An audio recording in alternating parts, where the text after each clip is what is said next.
اب جب حضرت ابوبکر صدیق رضی اللہ عنہ اور دوسرے صحابہ کرام اور اہل بیت حضور کی تجہیز و تکفین میں مشغول ہے، تو عین اسی وقت دوسری طرف ثقیفہ بنی ساعدہ میں حضرت سعد بن عبادہ رضی اللہ عنہ اور دوسرے انصار نے حضور کی جانشینی اور خلافت کے بارے میں جرگہ منعقد کر دیا ہے۔ تو جیسے ہی حضرت عمر فاروق کو جرگے کا علم ہو جاتا ہے، وہ فوراً ابوبکر صدیق کو پیغام بھیجتا ہے۔ ابوبکر صدیق رضی اللہ عنہ حضور کے حجرے سے باہر آ کر مسئلے کی نوعیت معلوم کرنے کے بعد حضرت عمر فاروق اور ابو عبیدہ ابن الجراح رضی اللہ عنہما کو ساتھ لے کر ثقیفہ بنی ساعدہ کی طرف روانہ ہو جاتے ہیں۔ جب تینوں حضرات وہاں پہنچ جاتے ہیں تو مجلس میں خاموشی کی ایک لہر دوڑ جاتی ہے اور سب لوگ حیران و پریشان رہ جاتے ہیں۔ الفجر اسٹوڈیو کی ویڈیو میں ایک بار پھر آپ سب کو خوش آمدید۔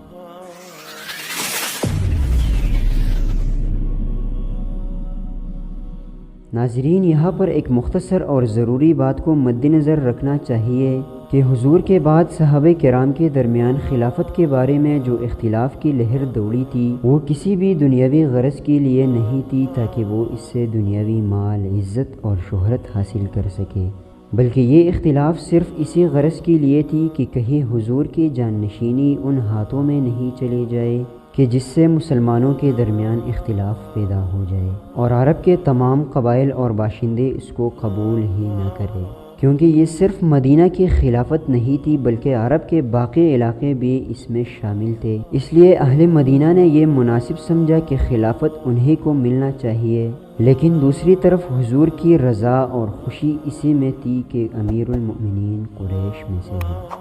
اس کے علاوہ فریقین میں سے کسی کا بھی دنیاوی لالچ اور مفاد نہیں تھی۔ ناظرین، جب یہ تینوں حضرات مہاجرین ثقیفہ بنی ساعدہ میں پہنچ گئے اور بغیر کسی شور شرابے کے آرام اور اطمینان سے بیٹھ گئے تو انصار کی پریشانی کچھ کم ہوئی اور انہوں نے خاموشی کی لہر توڑ کر اس قسم کی باتیں شروع کی کہ خلافت صرف ان کا حق ہے اور یہ حق انہی کو ملنا چاہیے۔ حضرت عمر فاروق رضی اللہ عنہ فرماتے ہیں کہ میں نے بعض باتیں سوچ رکھی تھی جنہیں اس مجلس میں بیان کرنے کا ارادہ رکھتا تھا، لیکن جب میں تقریر کرنے کے لیے کھڑا ہوا تو حضرت ابوبکر صدیق رضی اللہ عنہ نے فرمایا، ذرا ٹھہرو، مجھے بات کر لینے دو، اس کے بعد تم بھی اپنی باتیں بیان کر دینا۔ اصل میں حضرت ابوبکر صدیق کو ڈر تھا کہ کہیں حضرت عمر فاروق تیزی میں نہ آ جائے، کیونکہ یہ موقع تیزی اور سختی کا نہیں تھا بلکہ نرمی اور بردباری سے کام لینے کا تھا۔ تو حضرت عمر فاروق رضی اللہ عنہ نے حضرت ابوبکر صدیق کی بزرگی اور ان کی اسلام لانے میں پہل کرنے کا لحاظ کرتے ہوئے ان کی بات مان لی اور حضرت ابوبکر صدیق تقریر کرنے کے لیے اٹھ کھڑے ہوئے۔ انہوں نے حمد و ثنا کے بعد حضور صلی اللہ علیہ وسلم اور آپ کے لائے ہوئے پیغام کا ذکر فرمایا۔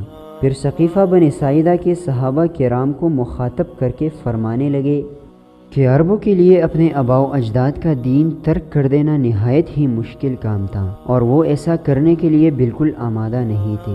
اس وقت اللہ نے حضور کے قوم میں مہاجرین اولین کو آپ کی تصدیق کرنے، آپ پر ایمان لانے، آپ کی دلجوئی کرنے اور اپنے قوم کے مظالم کو صبر سے برداشت کرنے کی توفیق عطا فرمائی۔ ہر شخص ان کا مخالف تھا، ان پر ظلم و ستم توڑے جا رہے تھے، انہیں بدترین تکلیفیں دی جاتی تھیں، لیکن وہ قلت تعداد اور کثرت اعداء کے باوجود بالکل خوفزدہ نہ ہوئے۔ وہ اس سرزمین میں اولین اشخاص ہیں جنہیں اللہ اور اس کے رسول پر ایمان لانے اور اس طرح اللہ کے حقیقی بندے بننے کی توفیق ملی۔ وہ حضور کے ساتھ محبت رکھنے والے اور حضور کے رشتہ دار ہیں، اس لیے خلافت کے وہی مستحق ہے، اور تم اے انصار وہ لوگ ہو جن کی فضیلت دینی اور اسلام میں سبقت سے انکار نہیں کیا جا سکتا۔ اللہ نے تمہیں اپنے دین کا اور اپنے رسول کا مددگار بنایا ہے۔ رسول خدا نے ہجرت تمہاری طرف کی اور آپ کی اکثر ازواج اور بیشتر صحابہ تم میں سے ہے۔ مہاجرین اولین کے بعد تمہارا ہی رتبہ ہے، اس لیے ہم امیر ہوں گے اور تم وزیر۔ نہ تمہارے مشورے کے بغیر کوئی فیصلہ کیا جائے گا اور نہ تمہیں شریک کیے بغیر کوئی کام انجام دیا جائے گا۔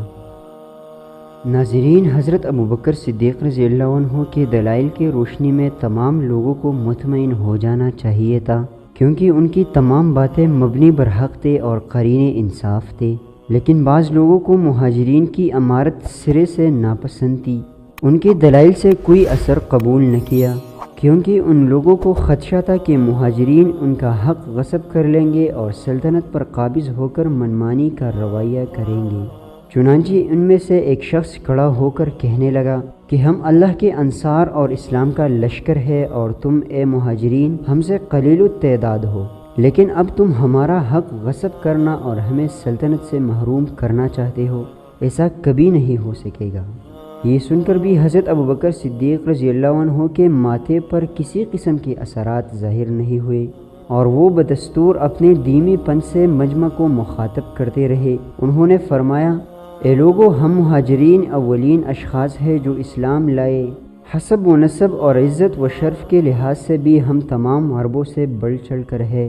ان تمام باتوں کے علاوہ ہمیں حضور کے قریبی رشتہ دار ہونے کا فخر بھی حاصل ہے۔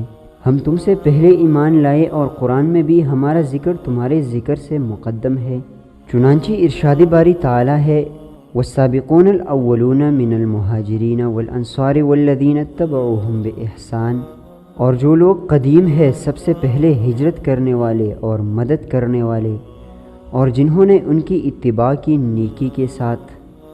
پھر فرمایا کہ ہم مہاجرین ہیں اور تم انصار، تم دین میں ہمارے بھائی، غنیمت میں ہمارے شریک، اور دشمنوں کے مقابلے میں ہمارے مددگار ہو۔ باقی تم نے اپنی فضیلت کا جو ذکر کیا ہے اس سے ہمیں انکار نہیں، تم واقعی اس کے اہل ہو اور روئے زمین پر سب سے زیادہ تعریف کے مستحق ہو۔ لیکن عرب اس بات کو کبھی نہ مانیں گے کہ سلطنت قریش کے سوا کسی اور قبیلے کے ہاتھ میں رہے، اس لیے امارت تم ہمارے سپرد کر دو اور وزارت خود سنبھال لو۔ لیکن پھر بھی مخالفت برقرار رہی تو حضرت عمر فاروق رضی اللہ عنہ کھڑے ہوئے۔ وہ اس سے پہلے حضرت ابوبکر صدیق کے منع کرنے سے مجبوراً خاموش ہو رہے تھے، لیکن ان سے ضبط نہیں ہو سکا، اور وہ فرمانے لگے کہ ایک میان میں دو تلواریں جمع نہیں ہو سکتے۔ اللہ کی قسم، عرب تمہیں امیر بنانے پر ہرگز رضامند نہیں ہوں گے، کیونکہ حضور تم میں سے نہیں تھے۔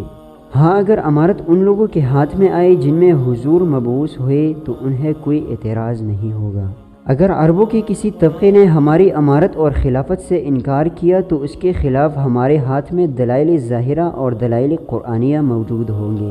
حضور کی جانشینی اور امارت کے بارے میں کون شخص ہم سے جھگڑا کر سکتا ہے جب ہم آپ کے جان نثار اور اہل عشیرہ ہے؟ اس معاملے میں ہم سے جھگڑا کرنے والا وہی ہو سکتا ہے جو باطل کا پیروکار، گناہوں سے آلودہ اور ہلاکت کے گڑھے میں گرنے کے لیے تیار ہو۔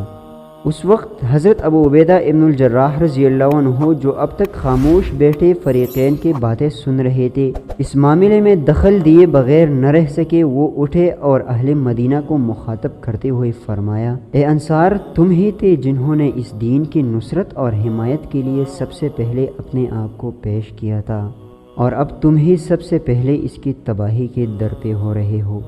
حضرت ابو عبیدہ ابن الجراح رضی اللہ عنہ کی اس فقرے کا قبیلہ خزرج کے ایک سردار بشیر ابن سعد ابو النعمان بن بشیر رضی اللہ عنہ پر بہت اثر ہوا۔ وہ کھڑے ہوئے اور فرمانے لگے کہ اللہ کی قسم، اگر ہمیں مشرکین سے جہاد اور دین میں سبقت اختیار کرنے کے معاملے میں مہاجرین پر فضیلت حاصل ہے، لیکن ہم نے یہ سب کچھ محض اپنے رب کی رضا، اپنے نبی کی اطاعت اور اپنے نفس کی اصلاح کے لیے کیا تھا۔ اس لیے ہمیں زیبا نہیں کہ ہم ان باتوں کی وجہ سے فخر و مباحات کا اظہار کریں اور اپنی دینی خدمت کے بدلے دنیا کا مال و منال طلب کریں۔ اللہ ہی ہمیں اس کی جزا دے گا، اور اس کی جزا ہمارے لیے کافی ہے۔ حضور قریش میں سے تھے اور آپ کی قوم ہی اس کے سب سے زیادہ حقدار ہے۔ اللہ نہ کرے کہ ہم اس بارے میں ان سے جھگڑا کریں، اس لیے اے انصار، تم اللہ کا تقوی اختیار کرو اور مہاجرین کی مخالفت نہ کرو اور ان سے مت جھگڑو۔ حضرت بشیر ابن سعد رضی اللہ عنہ کی یہ باتیں سن کر حضرت ابوبکر صدیق نے انصار کی طرف نظر دوڑائی تاکہ یہ دیکھے کہ انہوں نے کہاں تک ان کا اثر قبول کیا ہے۔ انہوں نے دیکھا کہ اول تو وہ آپس میں آہستہ آہستہ کچھ کہہ رہے ہیں، ادھر بنی خزرج کے چہروں سے بھی ظاہر ہو رہا تھا کہ ان کے دلوں پر حضرت بشیر رضی اللہ عنہ کی باتوں کا بہت اثر ہوا ہے۔ یہ دیکھ کر حضرت ابوبکر صدیق رضی اللہ عنہ کو یقین ہو گیا کہ معاملہ سدھر گیا ہے اور یہی لمحات فیصلہ کن ہے، انہیں ضائع نہیں کرنا چاہیے۔ وہ حضرت عمر فاروق اور حضرت ابو عبیدہ ابن الجراح رضی اللہ عنہما کے درمیان بیٹھے ہوئے تھے۔ ان میں سے ایک کا ہاتھ پکڑ کر کھڑے ہو گئے اور فرمایا، یہ عمر فاروق اور ابو عبیدہ ابن الجراح رضی اللہ عنہ بیٹھے ہوئے ہیں، ان میں سے جس کی بیعت چاہو کر لو۔ اس وقت شور و شغب بہت بڑھ گیا۔ حضرت عمر فاروق رضی اللہ عنہ کی دینی فضیلت سے کسی شخص کو انکار نہیں تھا۔ وہ حضور کے معتمد علیہ اور ام المؤمنین حضرت حفصہ رضی اللہ عنہا کے والد تھے، لیکن ان کی سختی اور تیز مزاجی سے ہر کوئی ڈرتا تھا، اس لیے ہر شخص ان کی بیعت سے پس و پیش کر رہا تھا۔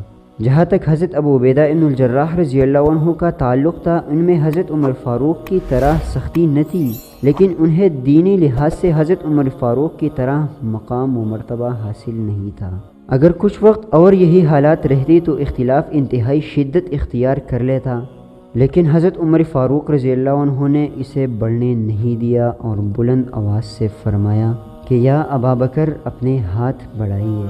حضرت ابو بکر صدیق رضی اللہ عنہ نے ہاتھ آگے بڑھایا اور حضرت عمر فاروق رضی اللہ عنہ نے فوراً آپ کی بیعت کر لی اور فرمایا کہ اے ابو بکر، کیا آپ کو حضور نے حکم نہیں دیا تھا کہ آپ مسلمانوں کو نماز پڑھائے؟ اس لیے آپ ہی خلیفہ ہے۔ ہم آپ کی بیعت اس لیے کرتے ہیں کہ آپ ہم سے زیادہ حضور کے محبوب تھے۔ حضرت ابو عبیدہ ابن الجراح رضی اللہ عنہ نے بھی یہ کہتے ہوئے آپ کی بیعت کر لی کہ آپ مہاجرین میں سب سے برتر ہے، آپ غار میں حضور کے ساتھی تھے اور حضور کے غیرحاضری میں آپ ہی نماز پڑھایا کرتے تھے، اس لیے آپ سے زیادہ کون شخص اس بات کا مستحق ہو سکتا ہے کہ اسے خلافت کی اہم ذمہ داریاں سپرد کی جائے۔ حضرت عمر فاروق اور حضرت ابو عبیدہ رضی اللہ عنہما نے بیعت کر لینے کے بعد حضرت بشیر بن سعد رضی اللہ عنہ بھی جلدی سے آگے بڑھے اور بیعت کر لی۔ اس کے بعد قبیلہ اوس نے آپ کی بیعت کر لی۔ ادھر قبیلہ خزرج اپنے سردار حضرت بشیر بن سعد رضی اللہ عنہ کی باتوں سے مطمئن ہو چکی تھی، وہ بھی آگے بڑھ کر بیعت کرنے لگے۔ ثقیفہ کی بیعت میں حضرت علی بن ابی طالب رضی اللہ عنہ اور بعض کبار صحابہ کرام رضی اللہ عنہم شریک نہیں ہو سکے، کیونکہ انہیں واقعہ ثقیفہ کی خبر نہیں تھی، اس لیے وہ اس بیعت میں شریک نہیں تھے۔ اس میں کوئی شک نہیں کہ ثقیفہ بنو ساعدہ میں جو کچھ ہوا، اس نے اسلام کو ایک ایسے ہولناک فتنے سے بچا لیا جس کا انجام اللہ جانے کیا المناک صورت اختیار کرتا، اور اس کے بعد وہ تسلی سے حضور صلی اللہ علیہ وسلم کی تجہیز و تکفین میں مصروف ہو گئے۔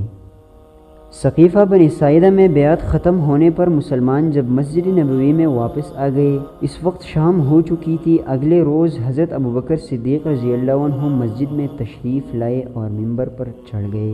چنانچہ اس کے بعد عام بیعت ہوئی، جبکہ ثقیفہ بنی ساعدہ کے بیعت میں صرف خاص لوگ شریک تھے، اور یہی وہ دن تھا جس سے خلفائے راشدین کے زمانے کا آغاز اور ابتدا ہو گیا، اور امیر المؤمنین حضرت ابوبکر صدیق رضی اللہ عنہ نے اپنی سلطنت کی داغ بیل ڈالی، اور یوں حضور صلی اللہ علیہ وسلم کے بعد ایک بار پھر ایک پرامن اور منصفانہ ریاست وجود میں آ گئی۔